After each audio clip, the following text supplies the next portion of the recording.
Welcome back to this special edition of Hannity. The left has a track record of bowing to dictators, but President Trump maintains a peace through strength policy, and that was on full display this morning. Trump tweeted, quote, "I have asked Secretary of State Mike Pompeo not to go to North Korea at this time because I feel we are not making sufficient progress with respect to the denuclearization of the Korean Peninsula. Additionally, because of our much tougher trading stance with China, I do not believe they are helping with the process of denuclearization as they once were, despite the UN sanctions which are in place.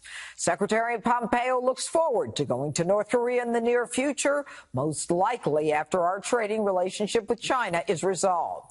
In the meantime, I would like to send my warmest regards and respect to Chairman Kim. I look forward to seeing him soon."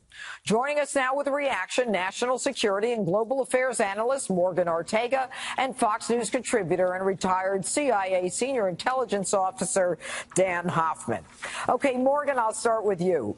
Yesterday, Mike Pompeo is going to North Korea along with a special envoy, indicating that we're ready to continue serious negotiations with the North Korea.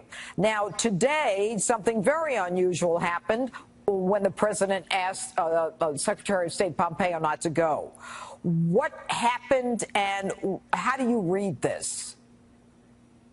Well, good evening, Judge Janine. Great to see you, as always. I think what we're seeing happen is that Mike Pompeo, the Secretary of State, briefed the president today, and it seems that the president got fed up and was frustrated with what he sees as a lack of progress on these talks. And the president, we saw, did this in the lead-up to the Singapore talks, where he canceled the meeting with Kim Jong-un, and then the North Koreans came back to the table in a way that was sufficient from the president's perspective, and so the meeting went forward. So I think what we're really seeing here is so many different geopolitical things at play, right. Judge Janine. We're seeing the trade talks happen with the Chinese, which I think are very tough. They did not seem to make a lot of progress over the past few days. The Chinese are playing hardball, but so is this president, more than any other president has.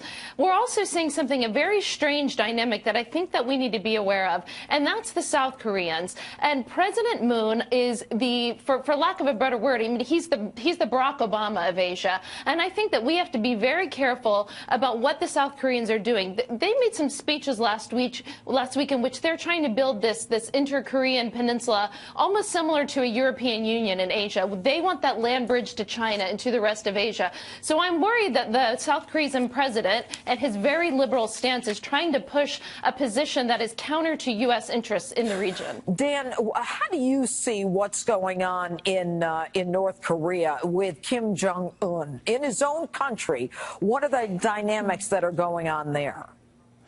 Well, you know, first of all, we've submitted proposals for a pathway and a timeline for denuclearization, and thus far, Kim Jong-un has resisted those. He's trying to exact maximum economic gain without giving up the nuclear arsenal on which his regime's security depends. And that really does reflect the fact that his economy is in free fall. He needs immediate help, and he has to play to his own stakeholders in the military. You may recall that just before the summit, Kim Jong-un removed 3 top defense officials, including his chief of intelligence and his minister of defense.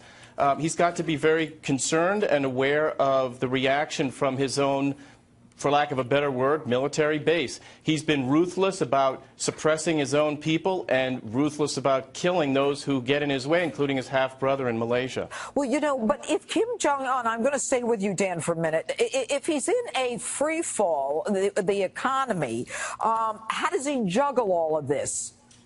It's a delicate balancing act, but he's getting a lot of help right now from China as well as from Russia. And that is, I agree with the president, that's the real challenge for us, is we need to step up those sanctions. I think it might be a time for us to consider reinstituting those military exercises just to put a little bit more pressure on Kim Jong-un, but also on China and Russia, and show them that we're serious. Okay, so Morgan, I'm going to go back to you on what you opened up with a couple minutes ago, and that is the interaction with China. I mean, how do we juggle that? It's an incredibly complex issue, but I think that the way President Trump is countering China is the single most important thing that, from a foreign policy perspective, that he will do in his presidency, Judge. See, we have not had the stomach to do what it takes to counter China, and we tend to look at North Korea and China. We look at trade, we look at sanctions, we look at these issues in silos, and I think what's really smart about what this administration is doing, and a lot of people would disagree with me on this, but I think the fact that we are looking at the Chinese, looking at the theft of IP, looking at sanctions on North Korea, and trying to negotiate with them in a package, I think is a smart strategy. But mind you, this is not something that's going to happen that the President Trump is going to win in the next month, or maybe even the next year. This is something where we have to have sustained pressure against the Chinese, because most of the world thinks that when the going gets tough, that America cuts and runs. That's certainly our reputation for the last 8 years. Look what happened in the Middle East. Look when Russia invaded Ukraine, and President Obama did nothing. Our reputation is that when it gets tough, we leave, and people don't believe that the President Trump is necessarily going to keep the required pressure on China and on North Korea. I believe he will. I believe this is a president who means what he says, and I think that the Chinese and the North Koreans are wrong to test him. And Dan, what do you think the long-term game plan should be with respect to North Korea and China by the United States?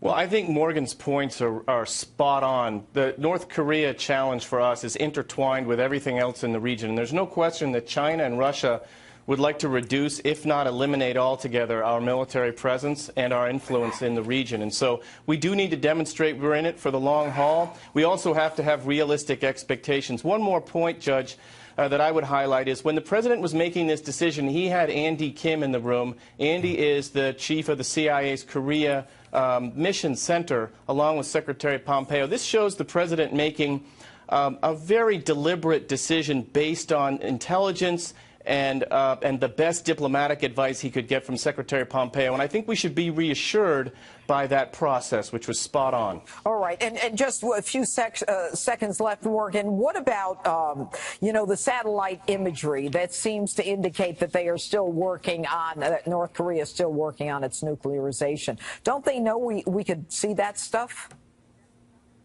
Yeah, you would think they would know that by now for sure. And we also saw that Secretary Pompeo went to the UN just a few weeks ago and called out the Russians and called out the Chinese for these ship-to-ship oil transfers in which they were evading sanctions. So I think that the president might need to consider going back to the maximum pressure campaign. I think clearly from his tweets today that he's still trying to keep a relationship with Kim Jong-un, because from his perspective, Kim Jong-un promised denuclearization, but might be time to go back to maximum pressure. Clearly. All right. A great discussion. Thank you, guys.